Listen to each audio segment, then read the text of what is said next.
అందరికీ నమస్కారం అండి. అందరూ ఎలా ఉన్నారు? నేను చాలా బాగున్నానండి. మీరు కూడా బాగుండాలని కోరుకుంటూ ఇవాళ వీడియోలో మనకి మార్చి నెలలో రాబోతున్న ముఖ్యమైన పండుగలు, అలాగే ఏ రోజు శుభకార్యాలకు మంచిది అవన్నీ కూడా చూద్దామండి. వీడియో అనేది ఎక్కడ స్కిప్ చేయకుండా చూడండి.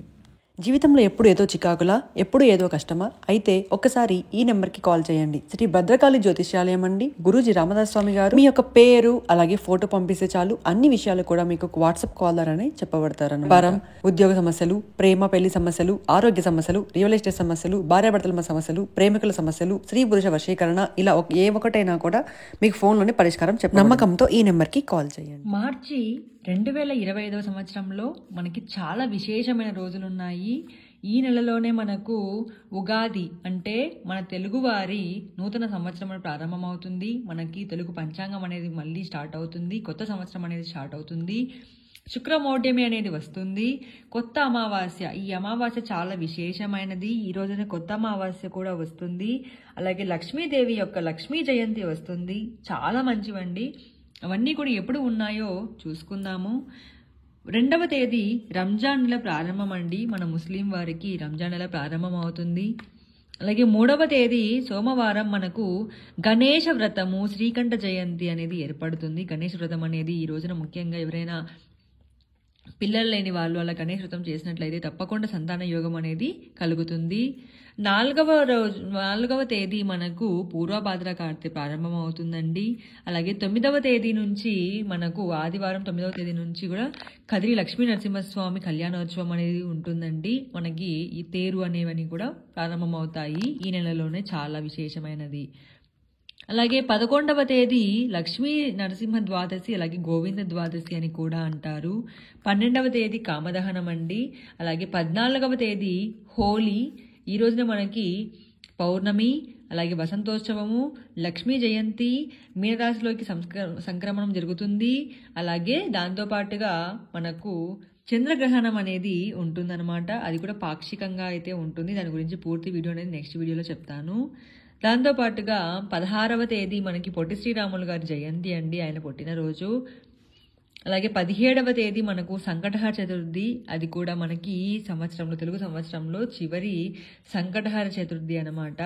అలాగే 18 నుంచి మనకి శుక్రమౌఢ్యమి అనేది ప్రారంభమవుతుంది. ఉదయం 7:15 నుంచి ప్రారంభమవుతుంది మనకి మార్చి 18 తేదీ నుంచి కూడా. అలాగే 21వ తేదీ త్రిశోష్టకములు అండి. 22వ తేదీ మనకు శాలివాహన సంవత్సరము. అంటే మనకి 1947లో ఎప్పుడైతే వచ్చిందో అదే క్యాలెండర్ మళ్ళీ మనకి ఇప్పుడు వస్తుందన్నమాట. అలాగే 25వ తేదీ ఏకాదశి అండి. మనకు చాలా విశేషమైన ఏకాదశి ఈ రోజున. అలాగే 26వ తేదీ అన్నమాచార్య వర్ధంతి. 28వ తేదీ మనకు చతుర్దశి తిథి సాయంత్రం వరకు ఉంది కాబట్టి ఈ రోజున మనము మాస శివరాత్రి చెప్పుకోవచ్చు. అలాగే శుక్రమౌఢ్యమి అనేది అయిపోతుంది. ఇక్కడే స్టార్ట్ అయ్యి ఇక్కడే ఒక 10 రోజుల పాటు మనకి శుక్రమౌఢ్యమి అనేది ఎక్కువ రోజులు అనేది ఉండదు, అయిపోతుంది. దాంతోపాటుగా 30వ తేదీ విశ్వావసునామ సంవత్సరం. విశ్వావసునామ సంవత్సరం అంటే ఉగాది అనేది మనకి 30వ తేదీ స్టార్ట్ అవుతుంది. అంతకంటే ముందు వచ్చే అమావాస్య చాలా విశేషమైనది. దీనిని కొత్త అమావాస్య అని కూడా అంటారు. చాలా విశేషమైనది. ఈ 30వ తేదీనే మనం ఆదివారం రోజునే రావడం చాలా విశేషం. అందరం కూడా బాగా హ్యాపీగా చేసుకోవచ్చు. ఉగాది పచ్చడి చేసుకోవాలి. దాంతోపాటుగా తైలభ్యంగా స్నానం చేయాలి. నిమ్మ కుసుమ భక్షణ అనేది చెయ్యాలి. దీంతో పాటు కసాపురం ఆంజనేయ స్వామి రథోత్సవం అనేది కూడా ఈ రోజున ఉంటుంది. అలాగే 31వ తేదీ రంజాన్. అలాగే బ్యాంక్ అకౌంట్ క్లోజింగ్ డే కూడా ఈ రోజునే. ఇందులో మనము వివాహాలకి, అలాగే పెళ్లి చూపులకు కానీ, లేకపోతే కొత్తగా ఇల్లు స్టార్ట్ చేసే వాళ్ళకి కానీ, అలా గృహప్రవేశాలకు కానీ చూసుకున్నట్లయితే ఇంతవరకు మాత్రమే 17వ వరకు మాత్రమే ఈ 17 రోజులలో కొన్ని అయితే మనకు ఉన్నాయి.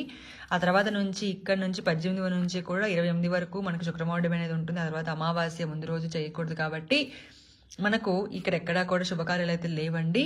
అయితే 1వ తేదీ, 2వ తేదీ, 3వ తేదీ, 5వ తేదీ, అలాగే 8, 9, 10, 12, 13, 14, 15, 16 ఇవి ఈ రోజులన్నీ కూడా శుభకార్యాలకు మంచి రోజులండి.